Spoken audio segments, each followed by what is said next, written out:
Welcome everyone to another session of Dunedin Fine Arts Center virtual programming. We're so very pleased to bring this conversation today to you all. We are so happy to have worked with a gifted artist and curator, our inaugural guest curator, named Saudaje Toxosi, who is currently operating in Atlanta, Georgia. And she has put together an exquisite exhibition of 17 artists from around the world called SOONOQO. Yeah. And we'll learn more about the meaning of that word, of course, through the conversation. But we just want to say how pleased we are to have worked with Toxosi and to bring this new program to our members and students and community, where we'll be able to hear the voices and stories and see the artwork of a diverse crowd of artists from around the world. And I think the key word there is direct. We want to hear directly from them. As we know, curators have a sort of filter, and so we wanted to get it straight from the source, as it were. So we thank Toxosi for bringing this to us. And good morning, Catherine, our esteemed leader. Good morning. Oh gosh, thank you everybody for being here in this moment, and Nathan and Toxosi for all the preparation that went into today's presentation, not to mention the magnificent installation that's in the Gamble Family Gallery right now at DFAC. I've been at the Art Center for 23 years, and wouldn't you know, when Toxosi came to install, she was with us a week, I got sick and I was missing in action. And so Toxosi and Nathan worked together, and 2 years in the progress of this exhibition. We spoke to Toxosi back in early 2021 about taking on this role, and we introduced her multimedia work to our community in fall of 2021. So we've been eagerly awaiting this exhibition.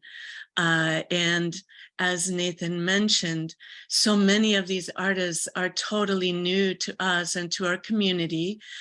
There are maybe 2 artists, Dia and Javier Dones, that we were familiar with, but most artists are coming from Africa, Copenhagen, Brazil, all points around the US. And this is thanks to Toxosi and her vision for SOONOQO. So I will hand the reins to Toxosi to tell us more about her vision behind this exhibition. Thank you so much, Catherine, and thank you, Nathan. You know, of course, I would not be able to do this without you. Your support, both of you, were just so excellent. And even though you were sick or under the weather, you still were present, so present, you know, helping us, and, you know, yeah, you made sure everything was running smoothly. So it was wonderful. My experience is exceptional with the both of you and with DFAC. So I really appreciate all of your encouragement and support, most definitely. So we're going to open up with a short video that has a few of the artists speaking and a little bit of their works.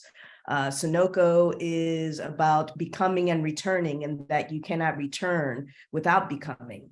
So it all is a wheel within a wheel. And we will begin with their insights. Thank you so much.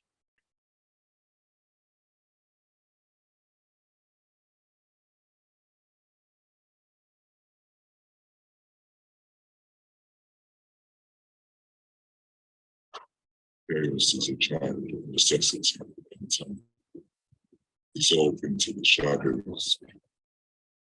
Dark isn't so dark when we are each other's light. We are the affirmation uttered in the dark. We are the shield, the spear, and the heart.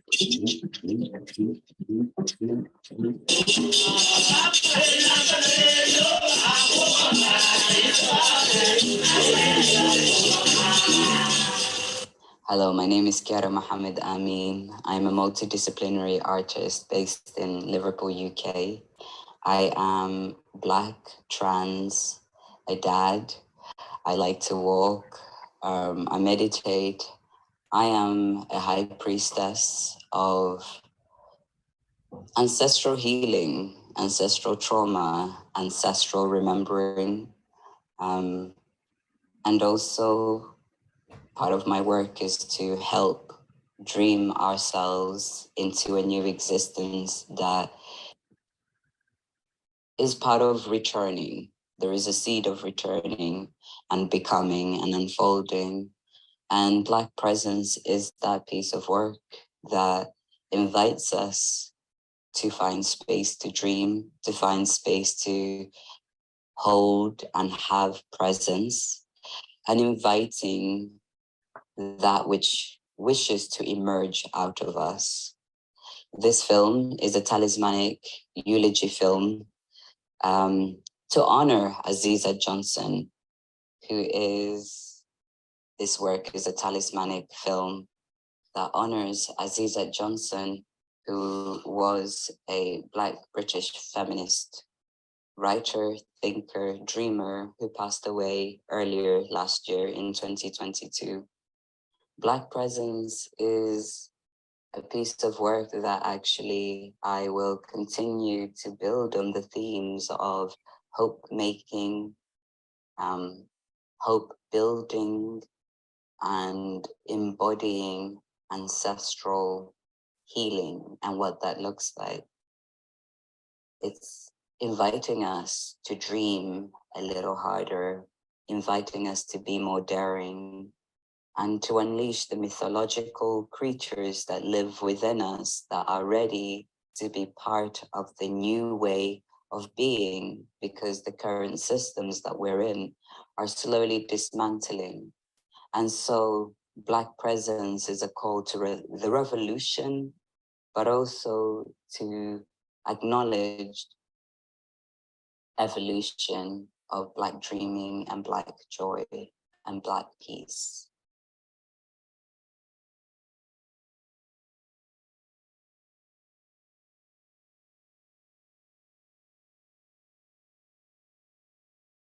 I knew I wanted to make a video about Queen Anne's lace. She's a plant that has been with me for most of my life. I've noticed her, and she's been in the empty lots and backyards everywhere I've lived. I think she's absolutely beautiful plant. Her early spring presence is so refreshing, and her leaves are feathery or lacy, and her flower heads look like white lace with a red dot in the middle. And this red dot has always been really curious to me. And it turns out that often people refer to it as a reference to women's blood, because Queen Anne's lace is part of a group of plants from Europe that were used as ancient birth control. I really enjoyed the process of this video collective, this art collective, this new model of curation. I really enjoyed the group Zoom call. Often I've noticed in the last 3 years since COVID that there's a vast difference in the quality of energy experienced on Zoom, depending on the group. Zoom can be very draining if you are not in alignment with the group that you're sharing time and energy with online. And the SOONOQO group was a charge of positive energy. For the video, I was inspired to try and animate an imaginary ultraviolet signature that Queen Anne's lace was putting out.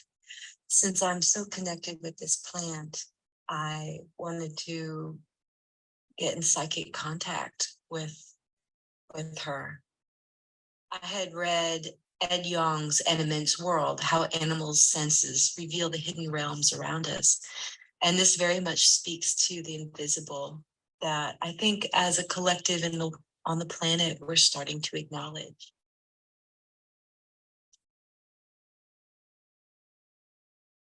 Researchers have found that bees and birds and many animals see ultraviolet light that we cannot, and that often at the center of flowers, those animals see a whole other world of design.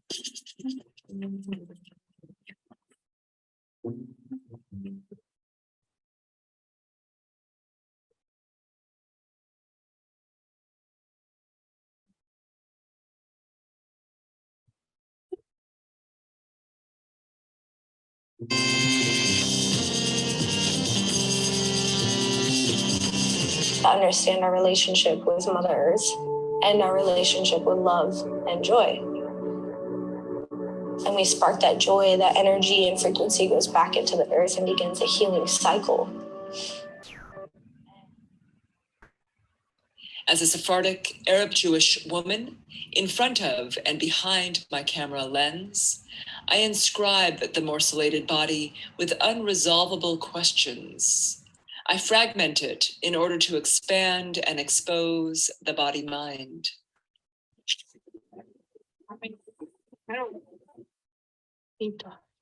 Sangre. Estoy perdida. Descubrir amor, amarlo y llorar por él. Nací, pero estoy viviendo ahora. Me rodeo de estrés, trabajo, inseguridades, esperanza, sobrepensar y motivación en mi presente. Antojos de enamorarme otra vez. Hello everybody, my name is Viveka and I did a piece, Camaxtli, and Camaxtli is a deity from the Tlaxtecas which symbolizes the god of war and hunt. I statistically have a great path of life going for me, but at the same time, right now, I am going to war, hunting and fighting my demons, traumas, and depression.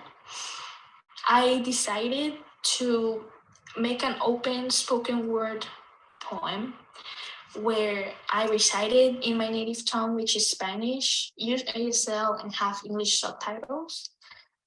Art itself, it's so diverse and can be understood in so many different languages. Right now, these 3 languages are my passion and wanted to showcase them in an artistic form.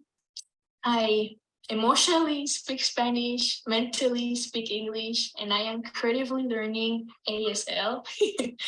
An earth material such as ceramics gave me an affirmation and a even broader path to sculpture throughout my last 3 years of life. And ceramics is a great material where it challenges me, brings out my emotions, and gives me a free realm to my creativity, especially when clay is mixed in with glazes, because it creates such beautiful textures, and sometimes these textures can take me back to my childhood, sometimes where I would see the textures of rocks, trees, even beach shells. And is just an admiring way of how nature does it so naturally, but at the same time so mystically. Observing the way one wedges clay made me realize how it also looked like the size of ASL, and found it so beautiful how these two connected and interacted with each other. I combined the mediums that are a great deal of my life right now and have given me great amounts of hopes and questions of the great venture that is life. I decided to make a spoken art with them. Thank you.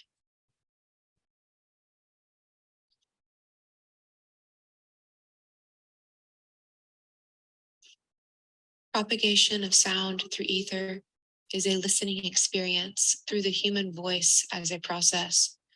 This is designed to expand the study of sound and activation of unity through soul-aligned synthesis, understanding the core resonance that exists within all that is, a universal frequency.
Now, an excerpt from the Book of Stars, a new flower of illuminated papyri espoused, heirlooms in the seminaries of Bandung, Aksum, and Harar, a doctrine rooted in a Sudanic causeway, a black body of work, crucified and caressed, and nearly extinguished, like the remnants of pre-Adamites among the Cathars. Such words have emerged from Namaratunga, the clear word of Sigitolo, and before that, the mappings of Boa. Helical risings in the domain of the serpent owner. The cycles move like seed counters in the houses of Mankala, in the sand divination of the seers of Bambana, and the lessons of Iboga, which are readings of universal literacy.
Blood is life, like most everything I create came through an intuitive push from spirit that was also grounded in experience surrounding my own time with my brother as he transitioned from his body into the spirit realm from cancer. And so in taking his ashes and burying them and springing forth new life, it was a way for me to honor him and also honor this cycle of life and death. Where the film also, I think about our intentions with the way that we put out art and how we want it to affect the viewer. And so taking into consideration the physiological response to what we are witnessing, also in the world and in our environments. And so by creating a piece that has elements of within sound and imagery that depict nature, studies have concluded that exposure to imagery of nature and sounds of nature are associated with improved mental and physical well-being.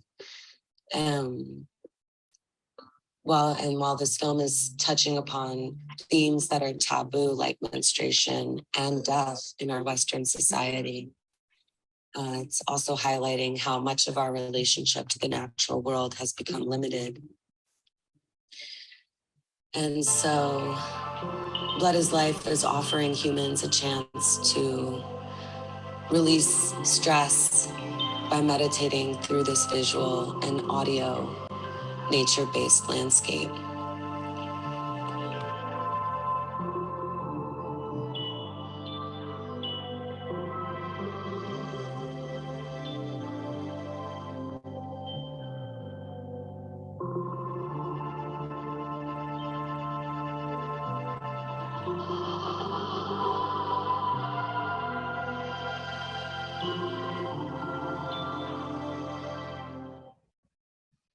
All right. Wonderful. That is our brief presentation for those. Thank you for that. And I should just say that for Nathan and I, this is the first time that we're doing some of these more intimate. Dissolve into the shadows. Sorry about that. The dark isn't so dark when we are each other's light. That's me. We have to, okay, there we go. Just to say that for Nathan and I, just as with everyone who's with us this today, that's the first time we heard those more intimate conversations with the artists. And when we introduced this project to you, Toxosi, it was with total trust that that what you would bring to us, we were ready to receive. And so it was all until that moment that you arrived in the new year and brought the files of the participating artists. And I should say, when we start to do our PowerPoint that shows how everyone is together in the gallery, people who come to visit will find that it is a very much a meditative space, and that with the combined soundtracks, and keeping in mind there are 17 artists represented here, including yourself, it sort of created its own soundtrack. We weren't Right. sure how that was going to work, but I will stop there and maybe Continue. that was beautiful to see Vivica and to Yes. see Kate Tasha's Mhm. speak directly to the process of collaboration that was very much your style. We were grateful to be included in those early conversations, that the Zoom that was represented there. And, you know, we really, you know, we didn't know how many artists you would bring to us, and it far exceeded our wildest dreams. Truly, truly. So there's everyone's name there. Mhm. Yes. And it evolved. Maybe one person, we lost one artist in the process. Yeah. Right. I mean, Mhm. it was very much an organic, so it seemed from our vantage, very much an organic curation. Yes, it was intuitive, inviting many artists that I felt really had a heart for spirit, for nature, for ancestry, for womanhood, and also what's next. What is the medicine that we have within ourselves that we offer, to the viewer, to those that come to see, but also to our communities and to the world. So a part of being an artist is for me to really figure out how to express a bit more that is inside than what is outside. And then they usually converge and make something really, really beautiful. So it was very intuitive. We had 20 actually, and lost 2, I believe. Or not lost, but things happen, and life happens. So here we are. Thank you, Nathan. Here we are. And we have we got these we interlaced in this presentation here is kind of short videos that just let you know how everything is moving together. Of course, there's no substitute for coming on in and seeing it yourself. most Right. definitely. If you're in the Most area. definitely. Yeah, what we're speaking and what you're seeing really pales in comparison. I mean, to be in the space, even Nathan and I really working as hard as we were, building and putting things together. And even when I'm in there by myself, I want to take a moment. I just want to sit down and just be with all of the works, especially when the music converges. So you have Jennifer's work that is voluminous, I guess is the word, but it is pretty projected. And then you have Brandy Eve Allen from Her Blood is Life. And then you have Protection from Nayetisi, who's in West Africa. So these elements are really coming together. Then you can overhear little talks, from Dia's side of the room, and then a little bit from mine, that may echo. And it's just a wonderful, wonderful, I guess one could say cacophony, one mass push of sound that is really beautiful. Yeah, it was so interesting that, we were playing around with all the files, right, and placing everything that first couple of days of the installation. And we started, by the way, I'll just take a moment to thank University of Tampa for College of Art and Letters for letting us use their amazing projectors, Yes. which we did not know until that first day had their own sound speakers system. So that's kind of when it unfolded as like, hey, these all sound pretty good together.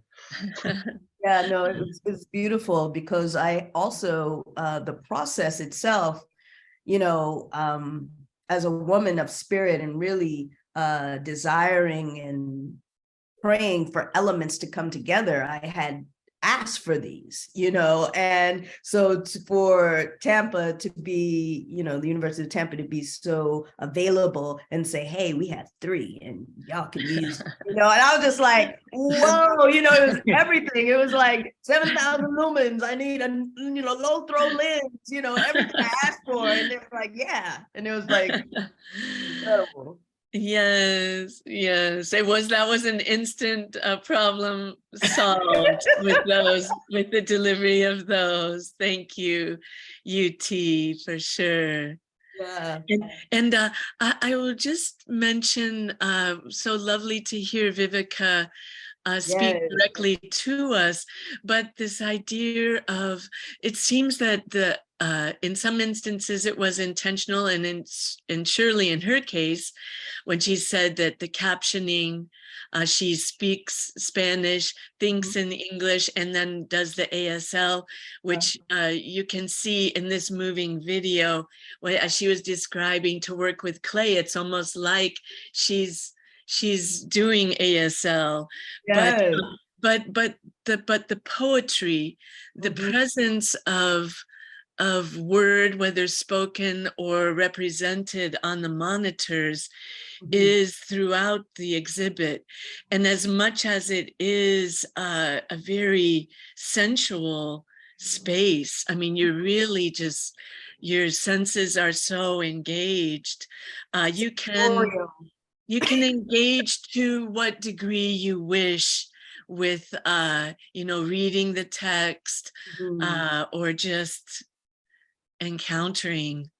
Yeah, and the thing that I love too is that the show is intergenerational. So you have, people in their 60s, and then you have Vivica, who is 21. So it's a convergence also that we had all these wonderful minds, and we had other meetings besides our initial first meeting of artists. Some of us broke out in groups and spoke about other different things that were on our minds or creatively. However, that was very important to me, is to have voices, across generations that we're able to talk and to share in one space.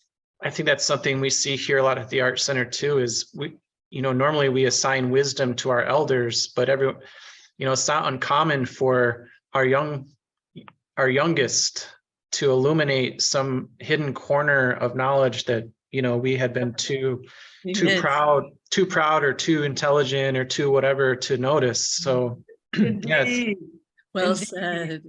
Indeed. Vivica is a mastermind. The youth are coming in with, all kinds of knowledge and vulnerabilities, Well, I'm so fascinated by, I know how Nathan and I have tended to curate, but I know with your work, Toxosi, you have shown your work, the Netherlands, Norway, you're involved in projects simultaneously around the world. So how were these artists that you'd met in other projects, or how did you come by everybody? Sadie and Vivica, we all were in, Sadie, Vivica, and Kara, I had residencies with, art residencies. Okay. And so meeting them, I was like, yeah, I would like to have, their presence. And then Nayetasi, we had met actually online several years ago, and she was in Benin, West Africa. And so we had ties there because I had been to Benin and had been in certain places where she was. And so anyway, we began talking, and then intuitively, I gravitate sometimes online to different people that feel like their expressions in art or their expressions in community or whatever else are really valuable. And so with that, I began, searching them out. And sometimes they may, search me out, but then I'll have conversation. So that's really the thing. I initiate a conversation, see how it really flows. And then from that, have the courage or the vulnerability to ask, hey, would you like to walk with me through this project or through this idea? And within that time, still establish, seeds of sewing and communication. And usually it flows really well, as it did here, Yes, yes.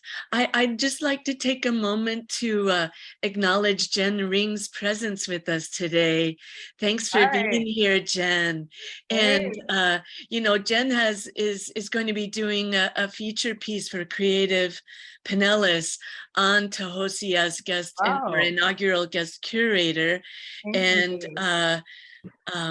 Oh no, I don't want to lose my thread, but she has posed some questions to Nathan and I behind the scenes to help her with the piece. And one of the questions was, why did we choose you, Toxosi, as our guest curator?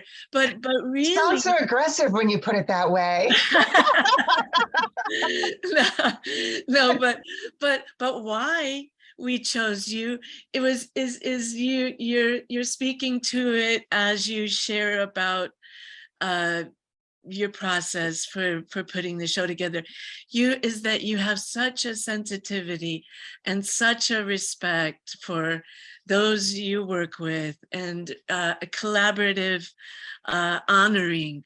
And we knew that to give you this opportunity would be amazing. Thank you. Yeah. Thank you so much. It was very important for me during this time to be in conversation with each piece. It was almost as giving flowers to each of the artists, or giving a crowning to each artist, because as an artist, I know how hard it is, and to have our voices and to really stand in our integrity. So that was one of the main frames as well, is that I would not curatorially gatekeep, that I would allow them to have their fluidity. And so I give thanks to you, Catherine and Nathan, for supporting me, in, my vision and my desire to have artists to be free to express. Well, the other thing I'll interject is that with this this joint project of having you be our guest curator, we didn't know how many artists that you were going to bring, and then there would be like somebody else, and we go, oh my gosh, there's going to be 20 artists in there. We had shared the specs of the space, and but the way. So I will also speak to the amazing endowment that each artist and trust had with you, because you were the one who brought them together in that space. And I will say, if there is any predominant sensibility or aesthetic, it is now being familiar with your multimedia installations, it's your aesthetic that unifies that space, and it must be experienced in person. Thank you so much. I really appreciate it. I'm learning so much, in working. It began with 5, actually. And and then I was like, well. And one of the ways of working how I like to work is the not knowing. I like to work in the mystery of things. And then I feel that the mystery will always find its way. I just have to be patient with it. I'd have to listen, and I think that's one of the things that Nathan and I were speaking of when we were working together. It was like, just listening, listening to one another, but then also let's listen, to the space. Because I believe the space, as we were talking, I was like, I can't figure out, the dimensions, of the gallery itself. But I knew that once I was in space, it would show up, even here on our slide, this limb I found on the side of the road. I was like, that limb has to come with, I'm driving. And then I look and I'm like, I was really wanting this. I was really wanting this tree, and man, intuition, spirit was just like, there it is. I was like, whoa, I did a U-turn, threw it in the car. And then I get there, and Nathan's like, you lifted this by yourself? I said, yeah, because it was like, I wanted it so much that it was undeniable. I mean, it didn't even feel heavy until I And then, Yes. you know, what's so hilarious is I remember too that many thanks to James, who helped us install this show. He was the one who would think to be like, hey, maybe we should check this out for bugs real quick. You know, it's like, oh yeah, that's a good idea.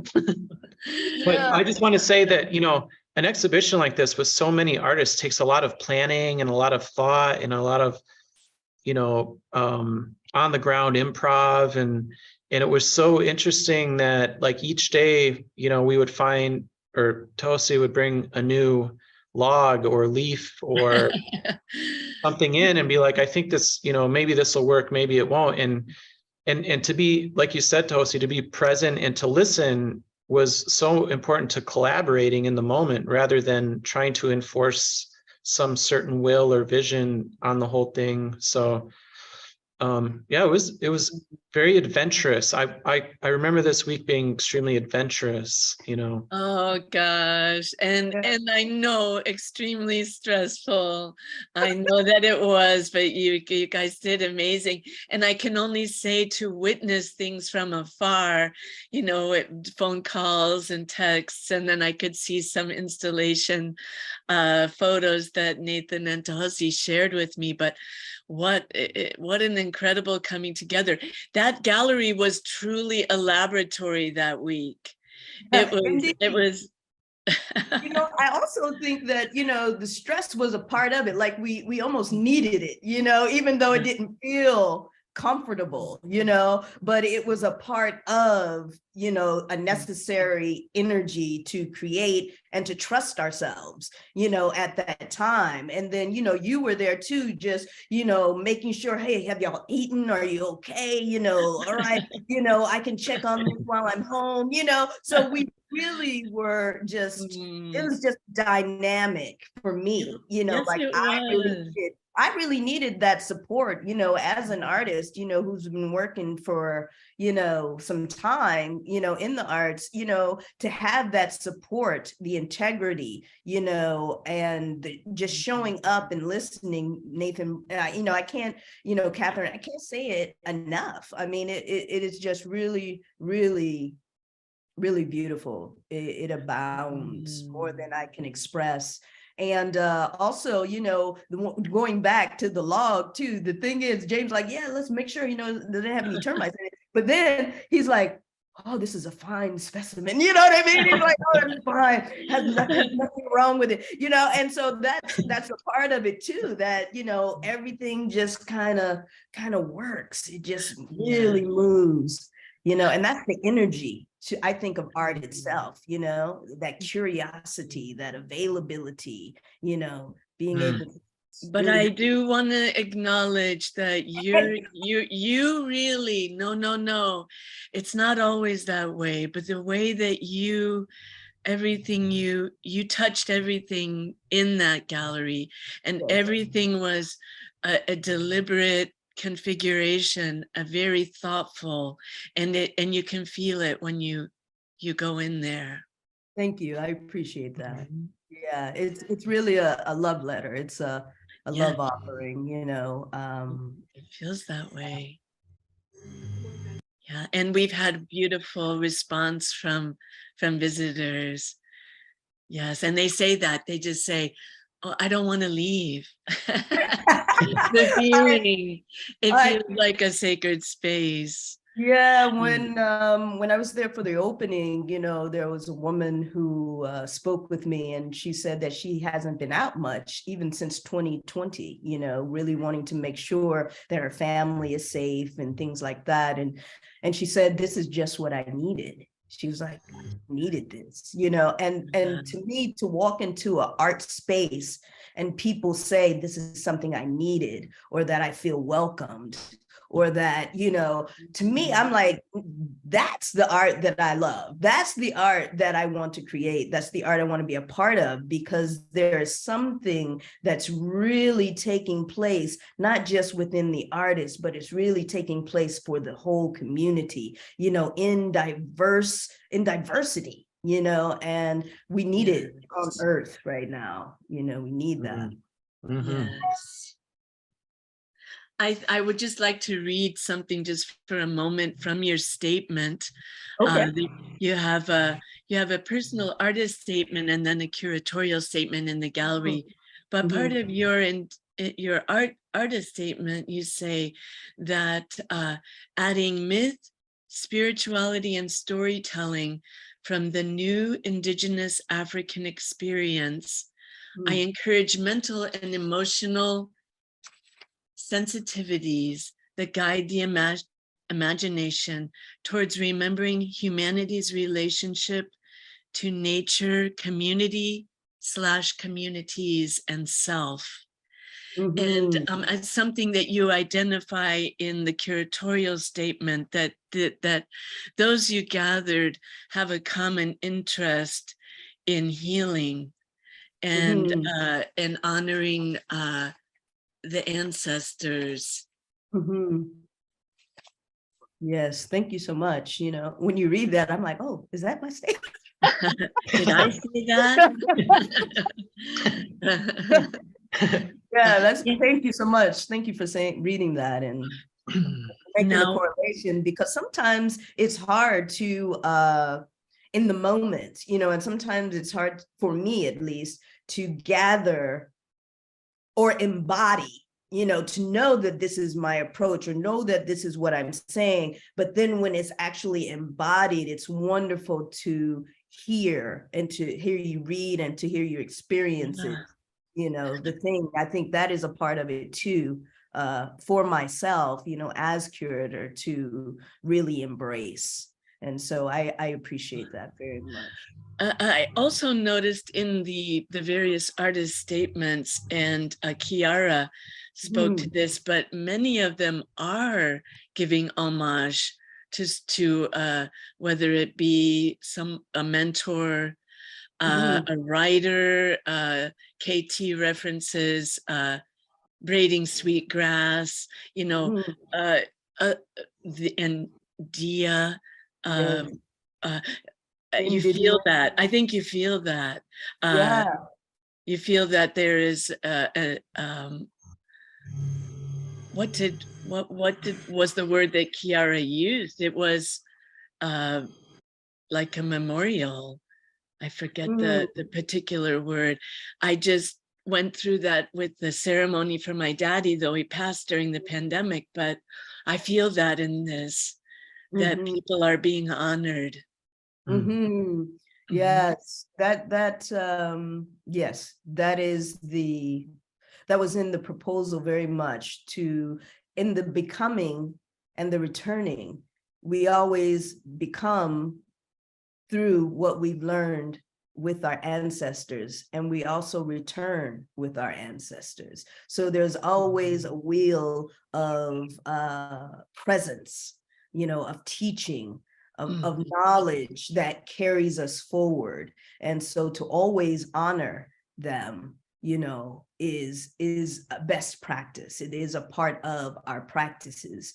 You know, we didn't speak very much yet about Javier and Javier's, you know, meditative process, you know, with his copper sculpture relating to, you know, the chakras and opening up, you know, this incredible tree within the body and outside of the body, you know, this luminous way of receiving information, you know, through nature, through symbology, you know, and I'm just grateful, you know, for all of us that are present, you know, and as we're looking at Harry's piece from South Africa, you know, he's a writer, poet, and he's going back to get his PhD at the University of Johannesburg. He was accepted. And so just his constant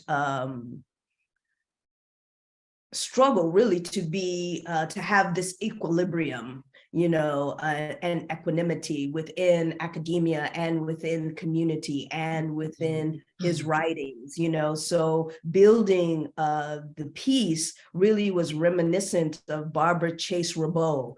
And she is an artist sculptor, a sculptor that like does these incredible pieces that are so present.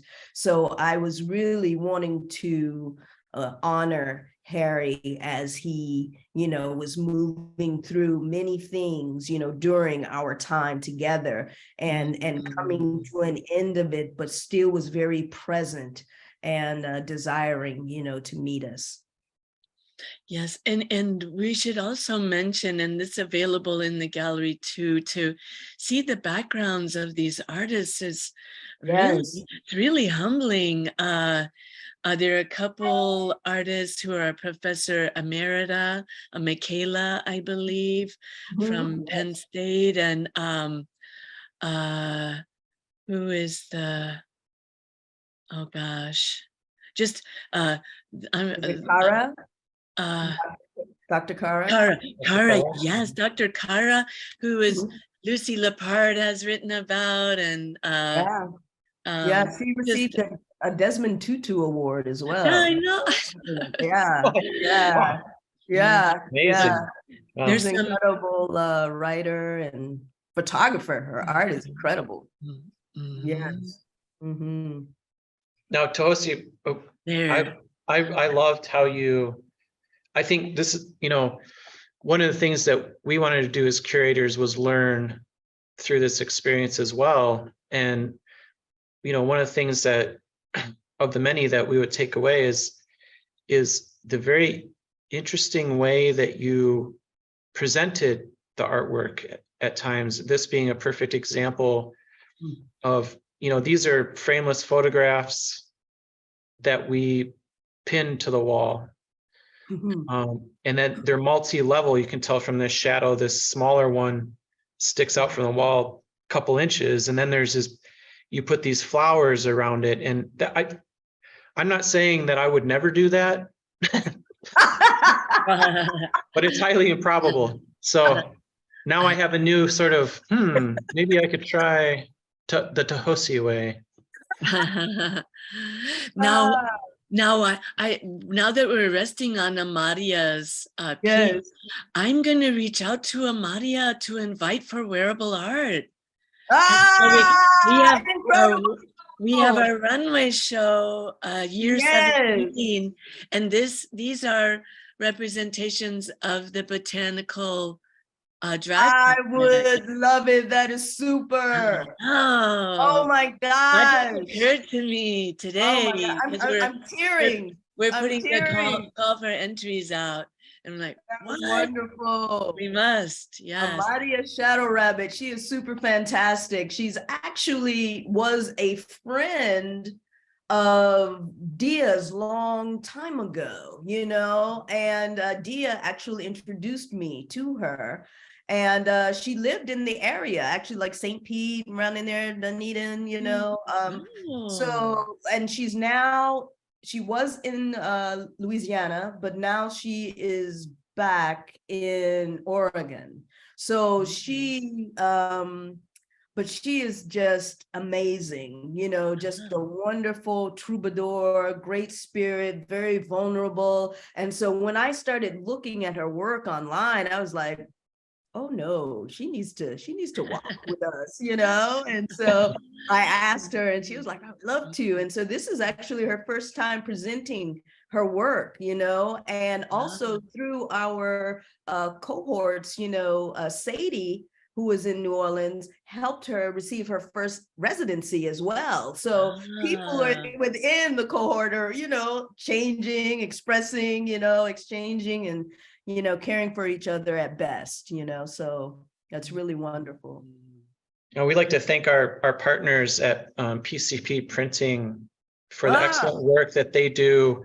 We've gotten into this interesting habit, I guess you could call it, of printing files from abroad, and they always do a really good job. I know, especially photographers are very careful about the colors and the values, and so I just wanted to give them a thumbs up.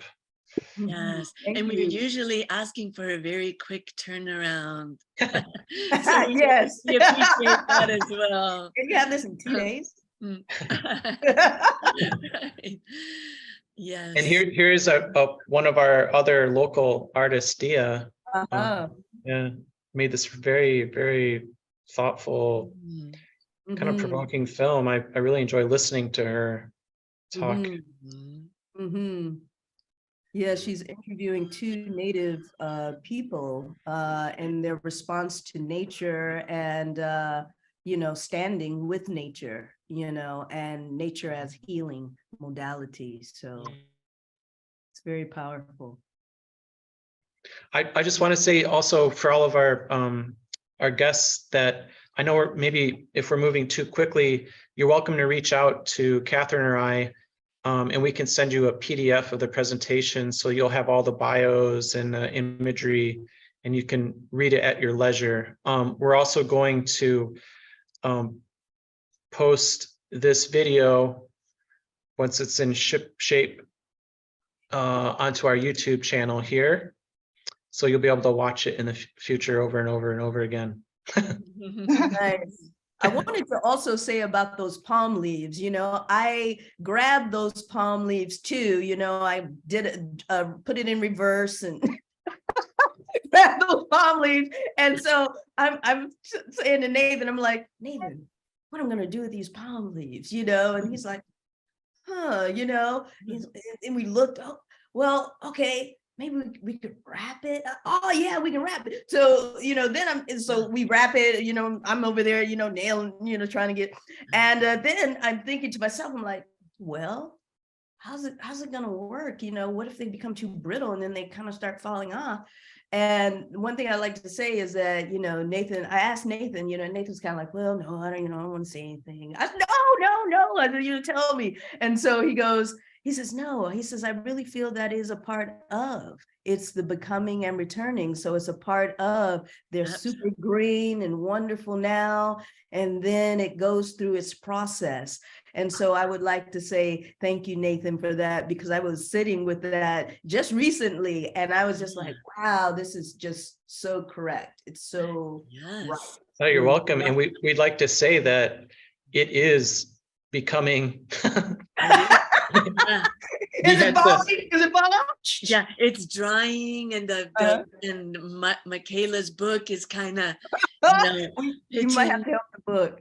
Yeah, we had to shift some pages back because it was the one leaf is kind of like curling up and it's bringing the back of the pages up. So we had to like shuffle things around a little bit. But I think that was such a, well, this is such a relevant thing to the whole process, working with you, and then you within your own process, working with your artists, and then us collaborating in the gallery is the sort of, okay, there's all this planning and thought, but there's really, in some sense, a lack of control that takes, as we discussed before, just sort of a trust in the people you're working with, and then a trust in the basic process of what you're doing, and then a trust in the ideas and feelings that you're working with. So, you know, we trust that this palm leaves will stay on through the end of February.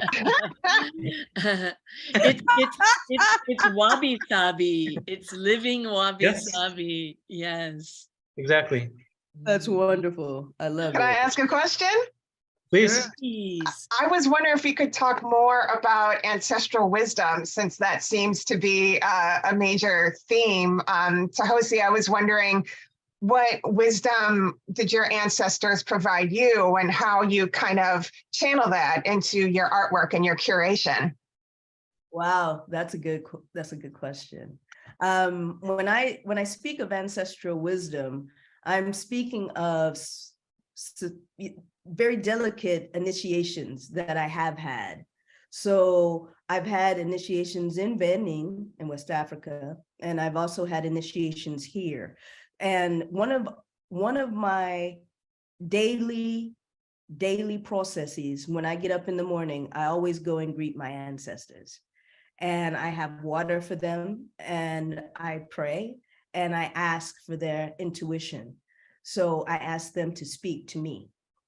And so with that, throughout the day, I have a process that I have learned, that we have codes of metaphysical we call them almost sentient beings that you use in divination practice. So I consult the oracle, and with that, these different graphs, almost like the I Ching, show up, and they're available to tell you maybe the energies of the day. And so with that energy of the day, you find the energy and you greet it, and you find within yourself the utmost thing from my ancestors is to have good character, and then to trust and to listen, and to also walk with the unknown. And that's been really the story of my life, of walking with the unknown. And sometimes, it's really hard and devastating. It can be. Yet I would not trade it for anything. I love to say that I don't know a lot of things. And inside, I do know that I know many, many things, and that's with the support that I receive, from, as I said, I believe in my statement, where it would be dark matter, shadow matter, invisible matter, in a sense of, I guess one would say, in a quantum physics type of expression, antioxidant. Chelsea, when you're receiving, Did I answer the question? I don't know. I mean, Yes. it's almost like, I could go into fundamentals, but then those fundamentals are so vast, and specific. So, but it's also very simple. And so ancestors also are represented in nature, so they have characteristics. So if you see a bird flying a certain way, a certain kind of bird, or, sun or whatever, those things are speaking in that time. And it's about, paying attention. Sorry, Nathan, for cutting you off, but that's I think as simple as I can express it, because it's so nuanced, Oh no, you're far more interesting than me. No, you're gonna say something. I was gonna ask you another question along the same lines. When you're receiving this knowledge in the morning, do you ever get something that you're kind of like, nah, I'm gonna, sort of like, I'm gonna work with that a little bit, a little bit. Most definitely. Sometimes I even have like temper tantrums, almost like a kid breakdancing. You know what I mean? It's not happening. Yeah. I mean, I have those moments, but that's the thing, because, for me, I believe that my grandmother is always with me. She is never separate from me. She's always with me. So I can always speak to my grandmother, and she will always answer me. She will show me in a dream. She will show me, as I'm driving down the road, something that is so nuanced that only she and I will know. It will appear, it will show, so ever present. So with that, they understand is what I'm trying to say. It's not like they're spanking me, or they're not like, they're full of love, as I am full of love. And naturally myself with them, they are doing the same, with me, because as I grow, they also grow. That's one thing that we believe as well. We believe that as I am growing, they are healing as I am healing. That is the returning and the becoming, all together, not singular. Nothing is ever singular. So one of my teachers said to me that it's always we, it's never I. So when I say I, she said, no, it's we. Because you have to understand, one, you're never alone. It's always we, and so it's very nuanced in where a person is, in their learning, in their walking, in their growing. And we don't get it all right, but the good character is the striving point to allow the energy to not be clogged, or it's never broken, just clogged, or stuck. So we want to keep it fluid so we can hear well. So that gives me also a good time to check myself, like I have to check myself. I'm like, oh, okay, I might have been wrong, but it's always good to know, your triggers, your stuff, so that you can move And it takes an immense amount of practice to do that in the moment, you know? Yeah. Because like you can sit on stuff for 3 days and go back, oh, I'm sorry, everybody. But to be able to do that in the moment, you know, like turn right around and be like, hey, listen, I'm sorry, I was wrong, you know, and put yourself away is very difficult. So Yeah, it is very difficult. You do that very well, Nathan, I will say. He does. You know, but it's still internally difficult though. There's a serious struggle, you know, sometimes to get to that point, but you know you have to do it. So you got to do it. And then you kind of free yourself at the same time. Yeah, you know, and so also, you know, I can, you know, kind of interrelate it, you know, to this moment, this curatorial moment too. It's kind of like, you know, you might have this one thing within you, but then there's something else that's really kind of pushing you to shape it in another way, or if that way doesn't work, to really, really listen, you know. So you have to kind of use your strength, but also not allow that strength to bombard or take control in places that that cause I don't know what's the term that causes everything to crumble. You want it to down.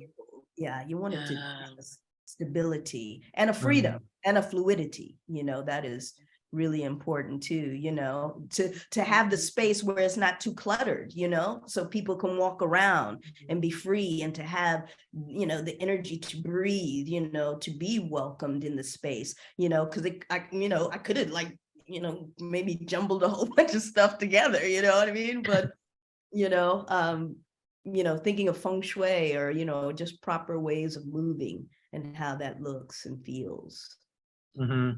Just resting here with Chelsea's piece, The Monitor on the right. She's another young one, and did her drawing practice at U of F in Gainesville. But I think she also went to MICA. Just really, really interesting to get a feel for each artist's creative journey. Yeah, she's an exceptional artist. You know, I met her actually in St. Pete, and now she is living, I believe, in Cincinnati, I think. Okay. Is that correct? I might be wrong about that, but she's living up north, you know, Connecticut, somewhere closer to New York for sure. Yeah, but she's an incredible artist. She might be in New Haven. That's right. I think she is. Yeah. Yeah. But we should also mention that when we started this conversation with you, Toxosi, you were living in St. Pete, and you're now in Atlanta. Yeah. So that also changed how the show shows. Yes.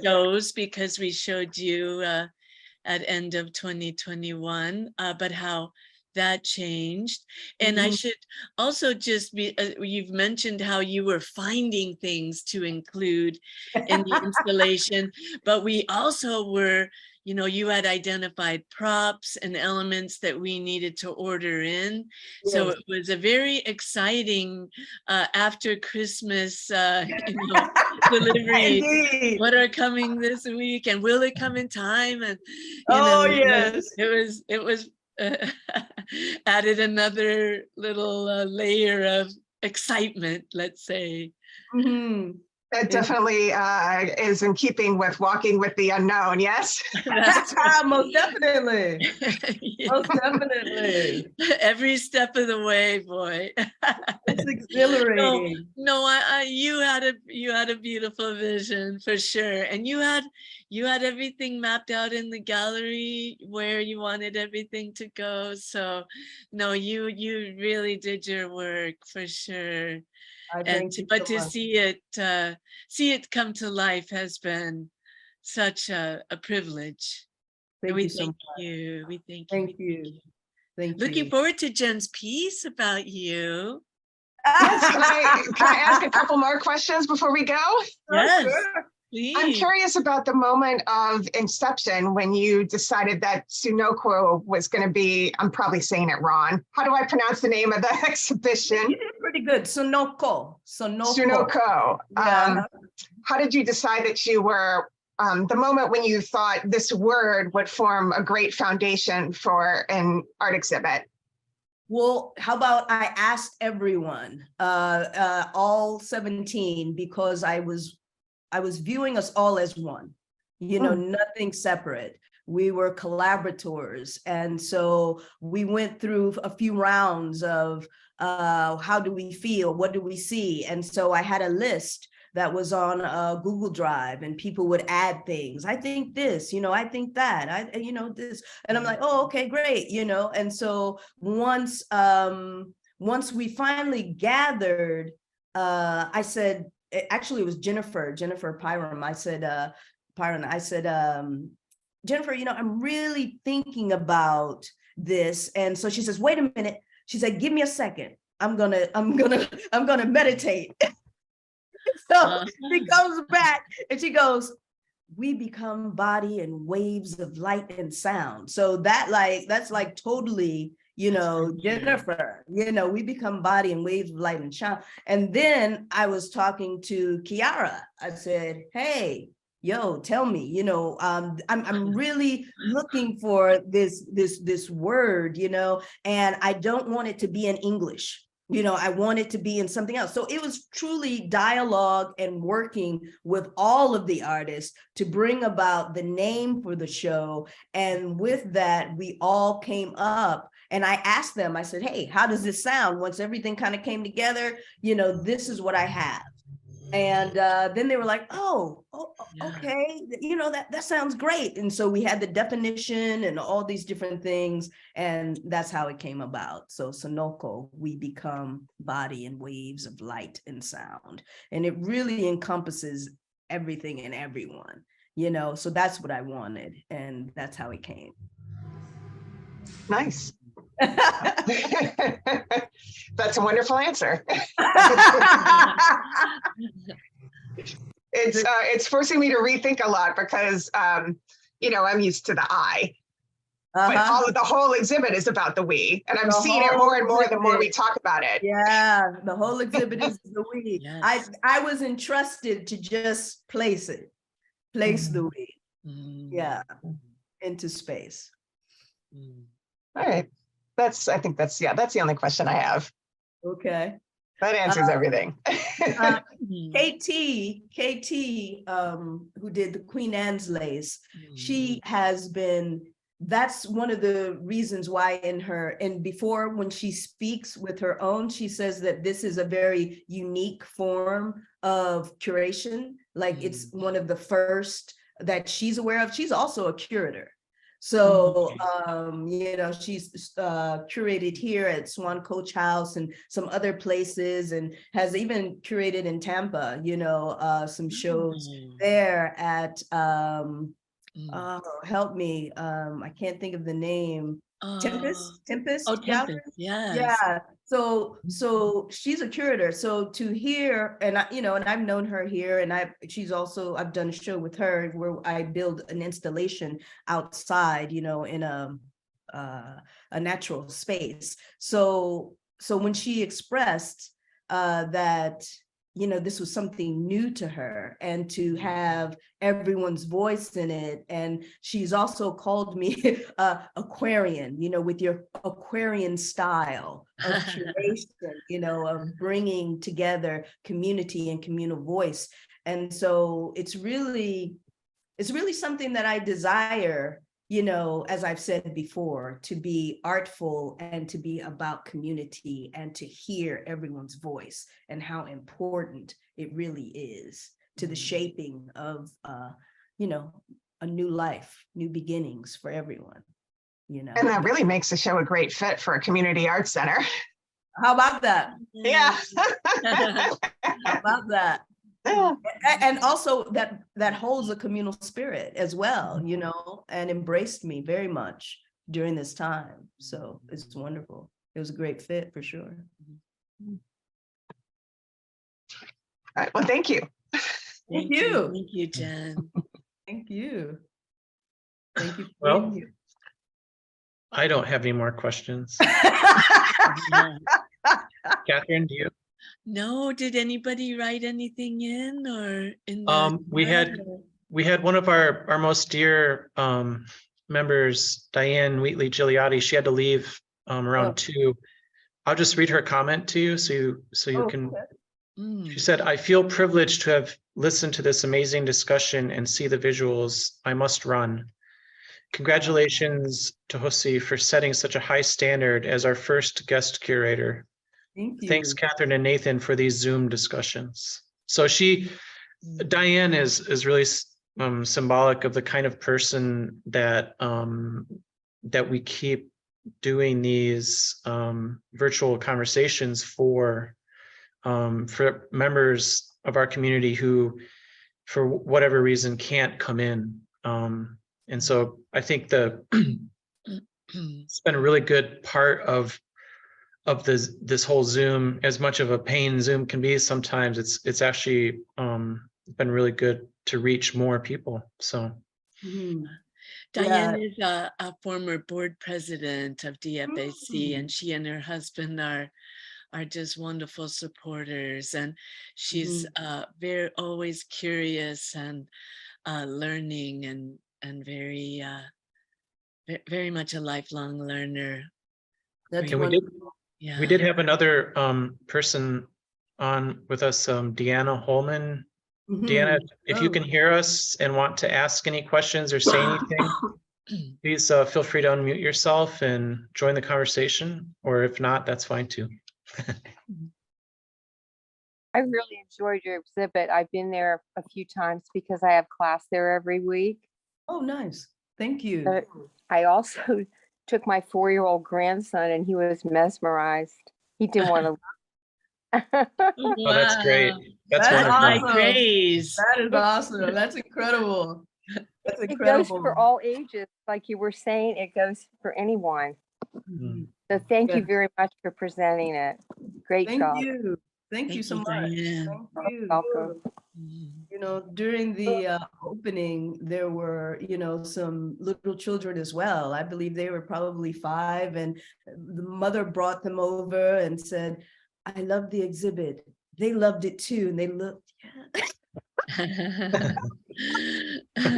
It was amazing. I was just like, wow, this is great, and then we had like 16, 17. I was like, oh, hi, yeah, oh, wow, thank you, yeah. Everyone was so excited, and that's the beauty, because this is really heavy work, I mean, it's not light, so to be received in such a way is, to me, just only speaks to the time is now. It's needed. It's necessary. It's edifying too that you share that, Toxosi. It's edifying because it shows us that those conversations are being had outside the Art Center, and that these kinds of conversations are so important to have with children. And sometimes, being a father myself, sometimes it's hard to know how to talk about that with a child, because of the heaviness or because of the depth or the breadth of something. How do you put it into a language they might understand? And we've come back time and time again, my wife and I, and ultimately you just speak to them as an adult, and so that they learn the language. So that's really, I love hearing that there's, and we've seen that too here over the course of the exhibition, is all manner of ages going into the gallery and enjoying the show. So I know we did have a little bit of a concern with those little ones, that they might become collaborators too, with moving the rocks around. And like, wait a minute, is this the way that Toxosi left this? I don't think so. But we've seen some of that. Well, and these little candlelight here, those will be fun to take, right? But so far so good. So far so good. We're gifted. We were gifted from the show. That's wonderful. But I'm sorry. I just wanted to say that with that wonderful composite introduction that you shared with us at the beginning of the presentation, I just learned so much. So for example, with Brandy's, I didn't realize that that was an honoring and her brother's ashes. Right, I've right. watched the film many times. And so there again, that homage and that bringing in of the, so yeah, I learned a lot today. Yes. And we did learn a lot in the process of doing this. What a gift to us. What a gift to us and to DFAC and the community. Thank you, Toxosi. Indeed. I am truly grateful, and again, I believe with it being so intergenerational, that it has that life where everyone kind of shows, and then also that it's so diverse, from Africa, Liverpool, all, nationality, race, ideas, gender, fluidity, all types of, so it really encompasses, embraces everyone. And so everyone can find themselves, somewhere, in there, if they're open to it, it will be, a reflection, hence the mirror actually that's on the wall. The mirror is not really a part of Kara's piece. The mirror is solely to see yourself when you leave. Oh, I love that. That's what it's about, really. You walk in and you may not quite notice it, but when you walk out, you are bound to see it, so that hopefully you see something else or something, I don't know, or some type of beauty or reflection of what is present, within, yourself. And speaking of, improv, this little vinyl that's on there, remember we had planned. Oh, yes. We had planned to put that elsewhere around one of the projections, but they didn't quite fit. So in the moment, Toxosi decided, let's put it on this mirror. And so that's interesting that, we're to look in the mirror and we're, I guess, a little ray of sunshine as we walk out. Yeah, it's time to radiate. We become bodies in waves of light. Yes. Yes. Yes. Isn't that wonderful? And see, that's the beauty too, that we all then get to express what that thing is, that I don't say this is what it is, but everyone has their own voice to say what it is. They find themselves within the narrative, within the art, within the expressions of 17 people. And that's it, man. Because then it becomes to we, and the we is I. So it's that type of understanding or expression. It's an interesting thought about, artists constantly trying to appeal or communicate or tell their story to as many people as possible, and through that trying to achieve some sort of universal understanding or statement. But it's almost like putting all of these people together does a better job of exposing a thread of universality than one person could do on their own. Wow. So I really enjoy that aspect of it too, is, just looking at, for example, your glitch piece being so different than Nayetesi's, who is very sort of, they're right next to each other. His is very, or hers, very, it's slower, right? And it's not as complicated, but there's a thread there, and it runs through the whole exhibition. It's takes a while to come out though. Yeah, it's really it's nuanced, Nayetesi's nuanced, because there are significant prayers to a deity in the water with the sun, and the movements of the body, are very nuanced. People, you won't understand them. I don't understand them all, but they are very profound.